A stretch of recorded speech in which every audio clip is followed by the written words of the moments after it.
Hey guys, welcome back to my channel Srilata's Delicious Recipes. ఈ రోజు నేను చూపించే రెసిపీ వచ్చేసి చిక్కుడుకాయ బంగాళదుంప కర్రీ అండి. దీన్ని మీరు రైస్ లో గాని చపాతీల్లో గాని రోటీల్లో గాని ఎందులోకైనా తీసుకోవచ్చండి. మరి ఇంకెందుకు ఆలస్యం ప్రాసెస్ లోకి వెళ్ళిపోదాం. స్టవ్ మీద కుక్కర్ పెట్టుకొని 2 to 3 స్పూన్స్ ఆయిల్ వేసుకొని కరివేపాకు కసూరి మేతి వేసి బాగా వేయించుకోవాలి.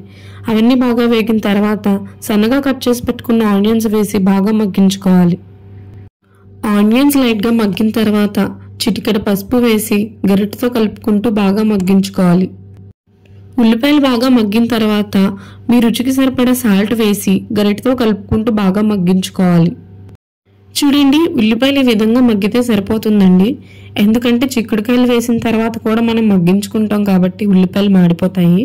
ఇప్పుడు దీంట్లోకి 2 నుంచి 3 టమాటాలు సన్నగా కట్ చేసి పెట్టుకున్నవి వేసి గరిటెతో కలుపుకుంటూ బాగా మగ్గించుకోవాలి. టమాటాల్లో ఉన్న వాటర్ అంతా పోయి టమాటాలు మెత్తబడేంత వరకు గరిటెతో కలుపుకుంటూ మగ్గించుకోవాలి. చూడండి, ఈ విధంగా మగ్గితే సరిపోతుంది. ఇప్పుడు శుభ్రంగా కడిగి పెట్టుకున్న చిక్కుడుకాయలను వేసి గరిటెతో కలుపుకుంటూ బాగా మగ్గించుకోవాలి. కొద్దిసేపు చిక్కుడుకాయలు బాగా మగ్గేంత వరకు మూత పెట్టి మగ్గించుకోవాలి.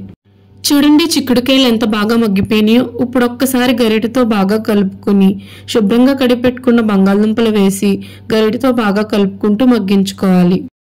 బంగాళదుంపలు బాగా మగ్గిన తర్వాత 1 స్పూన్ కారం వేసి గరిటెతో కలుపుకుంటూ బాగా మగ్గించుకోవాలి.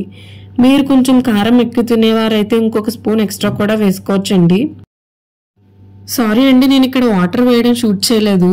1 గ్లాస్ వాటర్ వేసుకుని కుక్కర్ మూత పెట్టి విజిల్ పెట్టి 3 విజిల్ రానిస్తే సరిపోతుందండి. చూడండి, మూత తీసి చూస్తే ఎంత బాగా ఉడికిందో. ఇప్పుడు దీంట్లోకి సన్నగా కట్ చేసి పెట్టుకున్న కొత్తిమీరను వేసి గరిటెతో కలుపుకుంటూ బాగా మగ్గించుకోవాలి.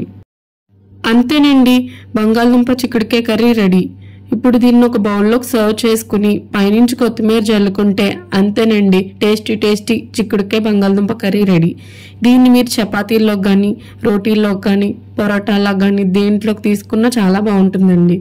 మీకు ఈ వీడియో నచ్చింది అనుకుంటున్నాను. Thanks for watching.